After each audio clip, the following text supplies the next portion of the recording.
नमस्कार साथियों। शिक्षा शास्त्र की एक और क्लास में आप सभी का स्वागत है। मेरा नाम है अनिकेत और आज हम पढ़ेंगे एजुकेशन इन मुस्लिम पीरियड। इसके पहले इसमें हम दो चीज़ें पढ़ चुके हैं कि एजुकेशन इन वैदिक पीरियड और एजुकेशन इन बौद्ध पीरियड।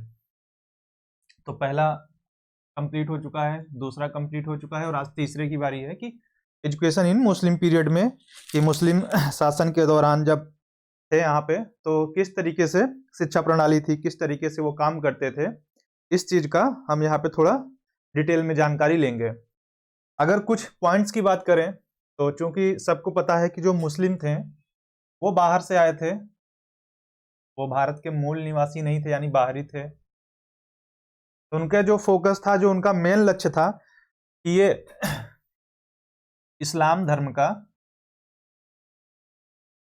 इसका प्रचार प्रसार करना उनका मेन फोकस था कि भाई हम किसी दूसरे देश में आए हैं, वहां पे रह रहे हैं, तो हम सबसे पहले अपने इस्लाम का, अपने कल्चर का, अपनी संस्कृति का हम ज्यादा से ज्यादा क्या करेंगे, प्रचार प्रसार करेंगे, यानी इसको हम ज्यादा से ज्यादा फैला देंगे। तो ये इनका पहला टारगेट था। दूसरी बात ये थी कि इस्लाम का प्रचार प्रसार करेंगे, अपनी संस्कृति का प्रचार प्रसार करेंगे। लेकिन इस काल की एक जो बहुत अच्छी चीज ये थी कि शिक्षा पे इन्होंने काफी ध्यान दिया था। एजुकेशन पे इस तरह से ध्यान दिया था कि इन्होंने कहा कि शिक्षा के लिए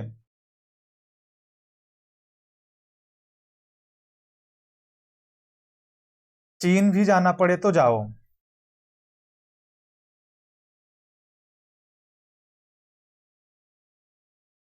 इसका मतलब ये नहीं था कि तुम शिक्षा लेने चीन चले जाओ, लेकिन इसका अर्थ ये निकलता है कि शिक्षा के लिए अगर आपको चाहे जितना संघर्ष करना पड़े वो आपको करना चाहिए। चीन का मतलब यहाँ दूरी से था, संघर्ष से ले लीजिए, किसी भी तरीके से ले लीजिए, मतलब ये था कि भाई हमें अगर शिक्षा चाहिए तो हमें संघर्ष करना पड़ेगा, जो कि इस काल की सबसे अच्छी बातों में से एक थी। दूसरा, इन्होंने एक चीज और इसी में कहा था कि दान, जैसे हम लोग दान करते हैं ना, इन्होंने धन नहीं देने के लिए कहा कि नहीं धन मत दो, अगर किसी को देना है तो शिक्षा दो। तो ये इस दर्शन के कुछ, यहाँ इस्लाम पीरियड के कुछ मिड पॉइंट थे कि जो फोकस थे कि इस टाइम पीरियड पे किन किन चीजों पे ध्यान दिया गया था। अब हम इसके फिर एक एक पॉइंट पे डिस्कस करेंगे कि इस टाइम में क्या कैरेक्टरिस्टिक्स थी, क्या डिमेरिट्स थी, ठीक, कैसा इनका एजुकेशन सिस्टम था, कैसा डिसिप्लिन था, क्या सिलेबस था, टीचर स्टूडेंट का रिलेशनशिप कैसा था, इन सारी चीजों पे हम डिस्कशन करेंगे। तो अगर हम इनके विशेषताओं की बात करें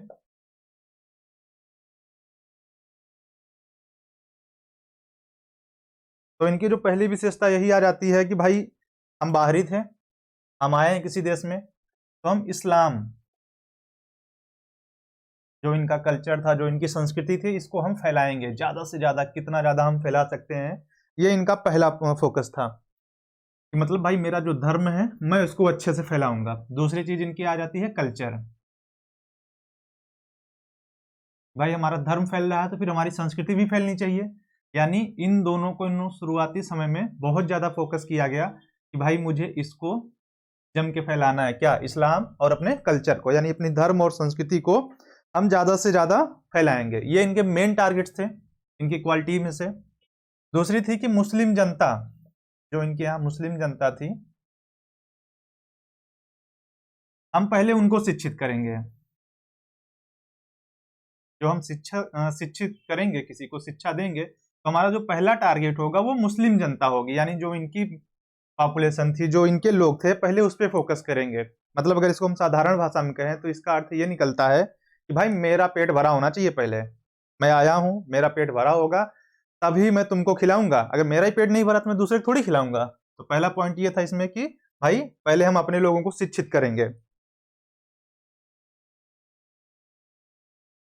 फिर उनके ज्ञान को बढ़ाएंगे हम, कि जो उनको ज्ञान दिया जा रहा है उसको भी हमको बढ़ाना है। भाई शिक्षित कर देंगे ठीक है, एक निश्चित लेवल तक भाई सबको हम शिक्षित कर देंगे, लेकिन उसके बाद क्या होगा, शिक्षित होने से तो काम चलेगा नहीं, तो उनके अंदर नॉलेज भी हो, स्किल भी हो, तो उस चीज को भी हम बढ़ाएंगे।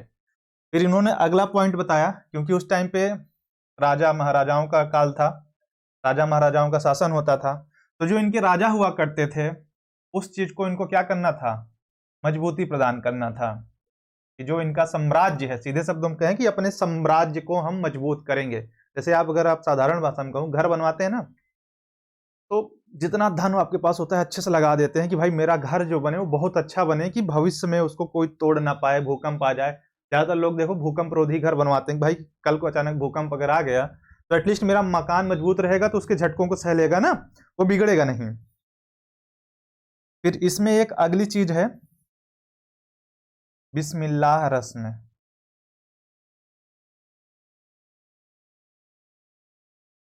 बिस्मिल्लाह रस्म है, अगर तुम लोगों को याद हो तो वैदिक काल में एक संस्कार होता था उपनयन, उसी तरह बौद्ध काल में भी एक संस्कार होता था प्रवज्जा। कहीं कहीं पवज्जा भी मिलता है, पर क्योंकि वो पाली प्रकृति का जो भाषा होती है उसका भेद हो जाता है। तो ये भी बिस्मिल्लाह रस्म क्या होती है, इसका टाइम पीरियड पहले समझिए। एक्चुअली बिस्मिल्लाह रस्म 4 वर्ष 4 माह और 4 दिन, मतलब शिक्षा आरंभ करने का एक टारगेट था इनका, कि एक टाइम पीरियड था कि भाई जब बालक 4 वर्ष 4 माह 4 दिन का हो जाता था, तो जैसे कि वैदिक काल में क्या होते थे कि शिक्षक होते थे, कुलगुरु होते थे। बौद्ध में बाहर जाना इसका अर्थ होता था। वैदिक काल में उपनयन का मतलब होता था कि गुरु के पास जाना। तो यहाँ पे क्या होता था कि भाई 4 वर्ष 4 माह के दिन पे इनके यहाँ जो शिक्षा देने का काम करते थे मौलवी लोग करते थे। तो मौलवी के पास बच्चे को ले जाया जाता था और कुरान की आयत दी जाती थी उसको बोलने के लिए। अगर बच्चा आयत बोल लेता था तो भी शिक्षा प्रारंभ कर देते थे, और इनकेस अगर वो नहीं दोहरा पाता है तो मौलवी जो होते थे वो बिस्मिल्लाह कह के शिक्षा क्या करते थे, प्रारंभ कर देते थे। तो ये तीनों दर्शन में या तीनों टाइम एरा में कॉमन चीज है कि एक रस्म है कि जो तीनों में पाई गई है, किस चीज के लिए, शिक्षा आरंभ करने के लिए। तो हमारे वैदिक काल में सेम चीज था, वैदिक में उपनयन बोला गया इसे, बौद्ध में इसी चीज को प्रवज्जा बोला गया, और इस्लाम में या मुस्लिम काल में इसे बिस्मिल्लाह रस्म बोला गया। तो अगर ऐसे देखोगे तो कुछ ना कुछ कॉमन पॉइंट तीनों एरा में मिलेंगे, जिसको मैं लास्ट में बताऊंगा। अगर किसी को समझ में आएगा कि और क्या कॉमन पॉइंट हो सकते हैं, मैं 2-3 कॉमन पॉइंट बताऊंगा इन तीनों टाइम एरास के। अगर किसी को कुछ और समझ में आता है तो वो कमेंट बॉक्स में जरूर टाइप करेगा वीडियो देखने के बाद। अब बात करते हैं इनके यहाँ की जो एजुकेशन सेंटर क्या थे।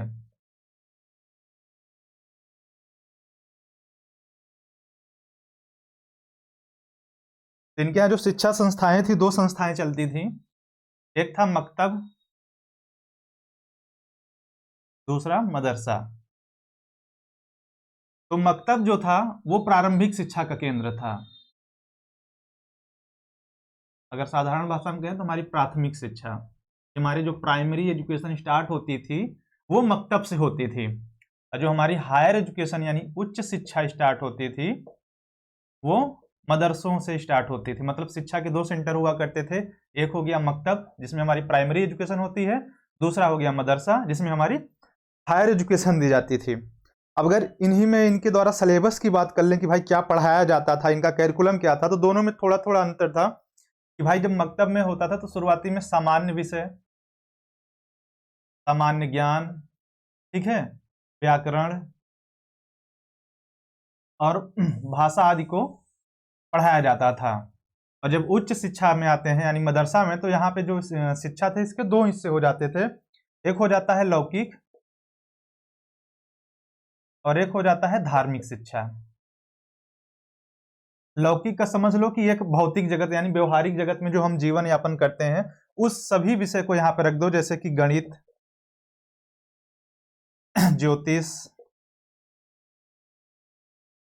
राजनीति, भूगोल, इतिहास इत्यादि विषयों की लौकिक शिक्षा यानी जो व्यवहारिक जीवन यापन में इनकी सहायता दे, उन सबको रखा जाता था। और जब धार्मिक शिक्षा की बात करते थे तो इनका जो धर्म ग्रंथ है कुरान, उसको रखा जाता था, हदीस और फिक और हदीस क्या है ये मैं बता देता हूँ। हदीस में इनकी परंपराओं का जिक्र था कि हमारे यहाँ की परंपराएं क्या हैं, इनका अध्ययन कराया जाता था, जो भी इनकी परंपराएं थी। और इसी तरह फिक में धर्मशास्त्र का अध्ययन कराया जाता था कि हमारा धर्मशास्त्र क्या है, कैसा है। इस चीज का अध्ययन करने के लिए फिक था। मतलब शिक्षा दो हिस्सों में हायर एजुकेशन में बट जाती थी। एक जनसाधारण को, मतलब जो हमें सामान्य लाइफ में यूज करना है, दैनिक जीवन में यूज करने के लिए थे तो वो, और दूसरा अगर हमें आध्यात्मिक या धार्मिक चाहिए तो उसमें हमें कुरान, हदीस और फिक की शिक्षा दी जाती थी। मकतब और एक मदरसा। तो मकतब में हमारी प्राइमरी एजुकेशन थी और मदरसा में हमारा हायर एजुकेशन।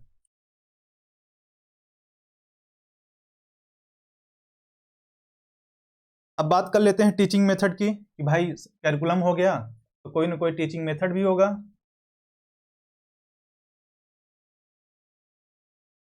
तो जो इनके यहाँ टीचिंग मेथड यूज किया जाता था तो नॉर्मली रटंत प्रणाली थी कि भाई पढ़ो रटो पास हो जाओ, ठीक है। लेकिन फिर भी यहाँ पे एक दूसरी विधि, स्वाध्याय विधि का भी प्रयोग किया जाता था। तो ये दो कॉमन थी जो कि चली आ रही थी वैदिक काल से, यहाँ भी देखने को मिलती हैं। इसमें एक तीसरी चीज हमको देखने को मिल जाती है, मॉनिटर प्रणाली।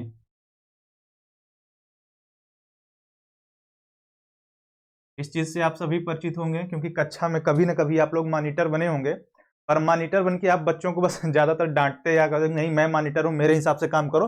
तो यहाँ पे ऐसा नहीं था। जो ये मॉनिटर प्रणाली यूज की जाती थी कि शिक्षक की अनुपस्थिति पे शिक्षक क्या होता था कि मॉनिटर को एक कोई पाठ दे देता था, अब वो दोहराता था बच्चों के सामने। तो इसके द्वारा क्या होता था कि वो शिक्षक की उस समय में भूमिका को प्ले करता था। यानी मॉनिटर क्या होता था, उसमें शिक्षक बन जाता था कुछ समय के लिए और बच्चों से दिए गए पाठ को वो रटवाता था या पढ़ाता था या रिपीट करवाता था। अब अगर बात कर लें कि रिलेशनशिप कैसा था,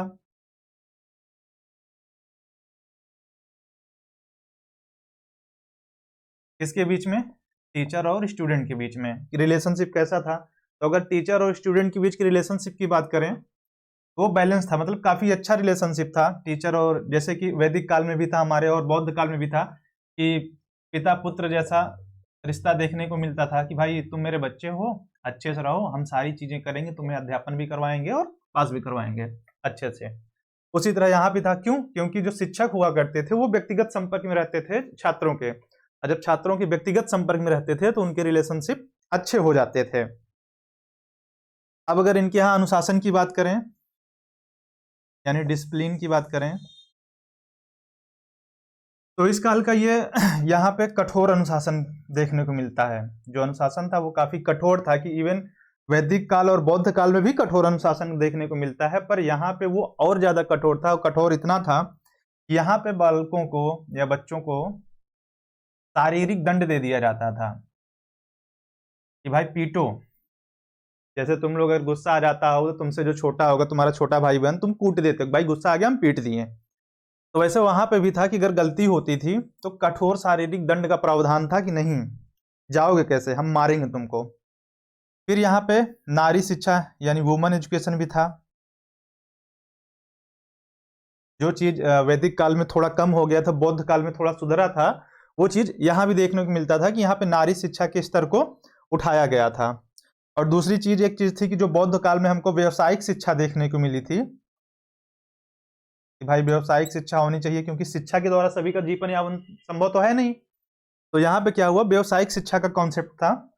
व्यवसायिक शिक्षा के अंतर्गत भाई एक निश्चित व्यवसाय, बालक की योग्यता रुचि क्षमता के अनुसार उसको व्यवसाय में भी पारंगत किया जाए कि जिससे जब उसकी शिक्षा पूरी हो तो एटलीस्ट वो कोई ना कोई रोजगार कर सके, वो बेरोजगार न रह जाए। तो ये इसके कुछ की पॉइंट्स थे। और इसके अलावा एक चीज ये थी कि यहाँ पे हॉस्टलों की संख्या काफी बढ़ जाती है, तो जिससे क्या होता है छात्रों को हॉस्टल अलाट हो जाते हैं। और ये हॉस्टल ही अलाट होने के कारण यहाँ पे जो था, जो टीचर और स्टूडेंट का रिलेशनशिप था वो काफी अच्छा था, क्योंकि यहाँ पे वो व्यक्तिगत संपर्क में रह पाते थे एक दूसरे के। अब इसकी हम कमजोरियों यानी वीकनेस की बात कर लें। ये तो इसकी मेरिट्स हो गई थी कि भाई हाँ बहुत अच्छा अच्छा दिख रहा है। अब अगर बात करें तो इसकी जो पहली वीकनेस थी कि काफी कट्टरता थी। किस प्रकार की? धार्मिक कट्टरता थी। कि भाई हमें धर्म में हमारे कुछ करना नहीं, हम बहुत मारेंगे। जैसे होता है ना, शेर जंगल का राजा होता है, उसके पास जाओ तो कहता है भैया हमसे मजाक नहीं, बहुत मारेंगे। उसी तरह इनके यहाँ था कि धार्मिक कट्टरता थी कि भाई उससे कोई छेड़खानी नहीं होनी चाहिए, फ्लेक्सिबिलिटी नहीं पाई जाती थी, क्योंकि इनके जो इस्लाम में थे उसके कारण इनमें कट्टरता, धार्मिक क्या था, विचार भी थे, आते हैं इसमें, विचार को कैसे छोड़ सकते हैं। तो कट्टर धार्मिक विचार थे इनके कि भाई कोई छेड़खान नहीं करेंगे। दूसरी चीज, जो शिक्षा देने का माध्यम होता है उसकी उपेक्षा की गई थी, लोक भाषाओं की उपेक्षा।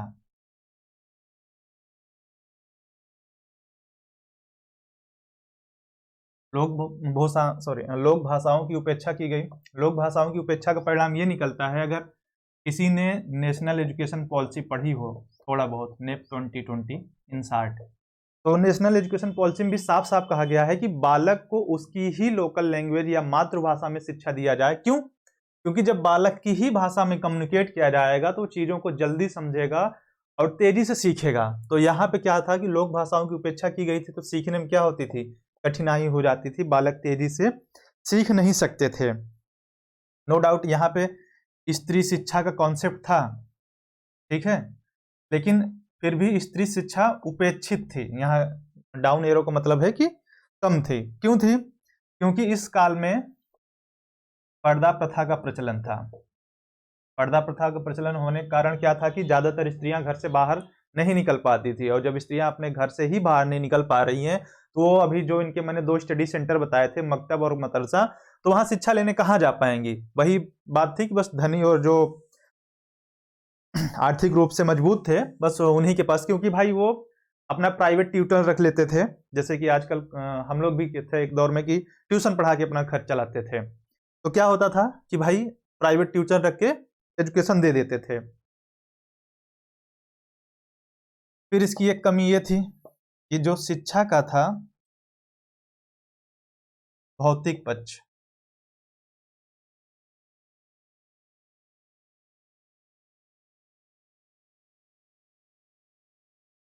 शिक्षा के भौतिक पक्ष पे ज्यादा ध्यान दिया गया, यानी स्पिरिचुअलिटी की ओर ना जाके कि भाई इसी जो भौतिक सुख है, जो भी भौतिक सुख के संसाधन है उनको गेन करने की बात की गई। तो ये भी इसकी एक डिमेरिट थी, भाई जो भी हम चीजें दे रहे हैं कोशिश ये होनी चाहिए कि वो बैलेंस बनी रहे। अगर वो बैलेंस नहीं रहेंगी, एक तरफ किसी का भी पड़ रहा, जैसे ऐसे समझो तराजू लेते हो ना, बाट एक तरफ रखा होता है, दूसरी तरफ तुम अपना सामान रखते हो, तुम्हारा हिस्सा भी कम कर दें तो बाट भारी हो जाता है, बाट कम कर दें तो तुम्हारा फायदा हो जाता है। तो चीजें ऐसे नहीं चल पाती, दोनों को बैलेंस रखना पड़ता है। तो इस चीज का यहाँ पे अभाव था। दूसरी चीज कि ये जो मुस्लिम थे ये बाहरी थे, बाहर से आए हुए थे, और यहाँ के जो मूल निवासी थे, साधारण भाषा में कहा जाए तो जो हिंदू थे, उनको उपेक्षित किया गया, उनको शिक्षा से दूर रखा गया, उनकी शिक्षा पे ज्यादा ध्यान नहीं दिया गया। कि जैसे मैंने पहले भी बताया था कि भाई पहले मेरा पेट भरा होना चाहिए, तो वही सेम कॉन्सेप्ट यहाँ भी था कि भाई चूंकि ये बाहरी थे तो उन्होंने कहा नहीं भाई पहले मैं बसूंगा, पहले मैं डेवलप होऊंगा, फिर दूसरों को मैं देखूंगा। तो हिंदुओं की शिक्षा की उपेक्षा की गई। फिर कठोर शारीरिक दंड था, जो कि अभी मैंने बताया ही था कि मेरिट्स भी थी लेकिन ये डिमेरिट्स भी है, कि कठोर शारीरिक दंड दिया जाता था कि भाई पीटो जितना पीट सकते हो। और इसके अलावा एक बहुत बुरा था इसमें, जो मुझे पर्सनली नहीं अच्छा लगता, कि जो छात्र हुआ करते थे, स्टूडेंट्स, वो विलासिता,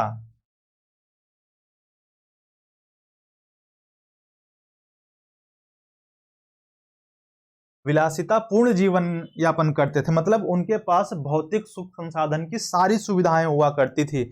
कि मतलब अगर किसी ने मुन्ना भाई एमबीबीएस मूवी देखी हो तो अगर याद होगा कि भाई मुन्ना भैया जब जाते हैं अपने हॉस्टल में तो टीवी, एसी, फ्रिज सब उठा के पहुंच जाते हैं। अब बताओ जब तुम्हारे कमरे में टीवी, एसी, फ्रिज, वाईफाई आज के जमाने में लगा हो तो तुम क्या स्टडी करोगे? नहीं करोगे। बहुत अपवाद ही होगा कोई स्टडी करेगा।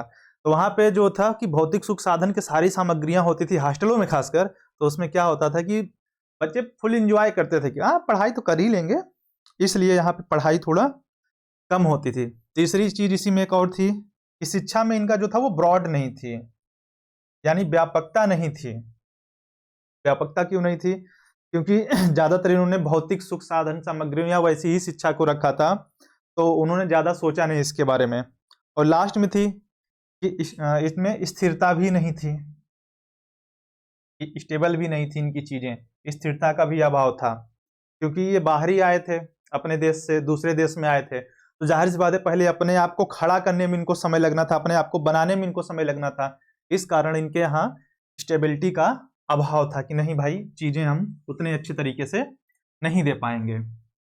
तो ये हो गया इस काल के मतलब एजुकेशन इन मुस्लिम पीरियड में कुछ पॉइंट्स, जिसमें इसके कुछ मेरिट्स थे, कुछ डिमेरिट्स थे। अब अभी तक हमने 2 और पढ़े थे, ये तीसरा है कि वैदिक पीरियड हमने पढ़ा था, ठीक है।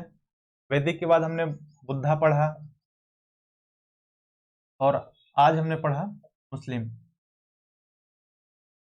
अब इसके में कुछ तीनों में कुछ कॉमन चीजें थी जो मैं बताऊंगा, और अगर किसी को कुछ और कॉमन चीजें पता चलती हैं तो वो कमेंट बॉक्स में हमें बताएं। तो इसमें जो पहला कॉमन था कि संस्कार का होना, एक कौन सा संस्कार? विद्या आरंभ का, ये कॉमन पॉइंट था। यहाँ पे उपनयन था, ठीक, यहाँ पे प्रवज्जा था, या पवज्जा भी होता है, और यहाँ पे बिस्मिल्लाह रस्म थी।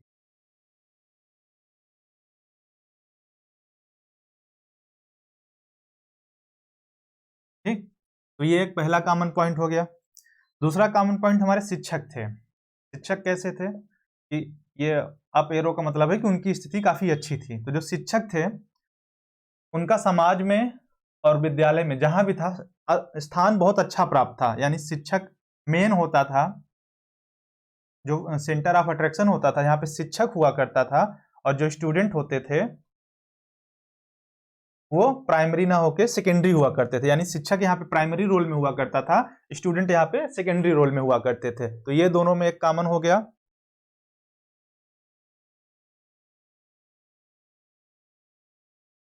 तीसरी चीज शिक्षा संस्थाएं।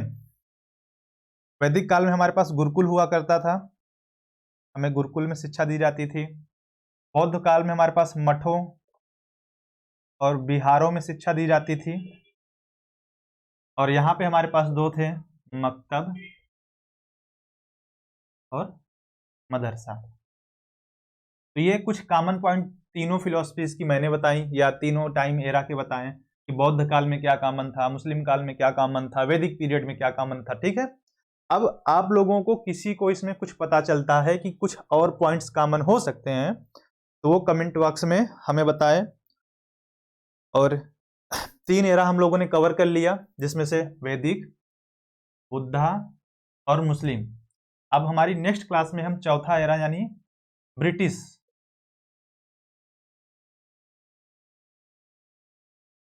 एरा की बात करेंगे कि उस टाइम पे शिक्षा व्यवस्था कैसी थी, किस प्रकार की शिक्षा दी जाती थी, क्या उसकी मेरिट्स थी, क्या डीमेरिट्स थी। तो इसका हम डिस्कशन अपनी नेक्स्ट क्लास में करेंगे। तो 3 चैप्टर क्लियर हो गए। तो अब जो भी जितने भी लोग नए देखने वाले हैं तो चैनल को लाइक, सब्सक्राइब, शेयर करें। यूजीसी नेट शिक्षा शास्त्र विषय से ज़्यादा चीज़ों को जानने के लिए मेरे चैनल को सब्सक्राइब करें। चाहे आप यूजी की स्टूडेंट हो, पीजी को हो, बीएड को हो, या एमएड के हो, किसी भी को हो, शिक्षा शास्त्र से जुड़े सारे वीडियोस आपको डे बाय डे अपलोड होते रहेंगे। तो चैनल को ज़्यादा से ज़्यादा लाइक, सब्सक्राइब और शेयर करें।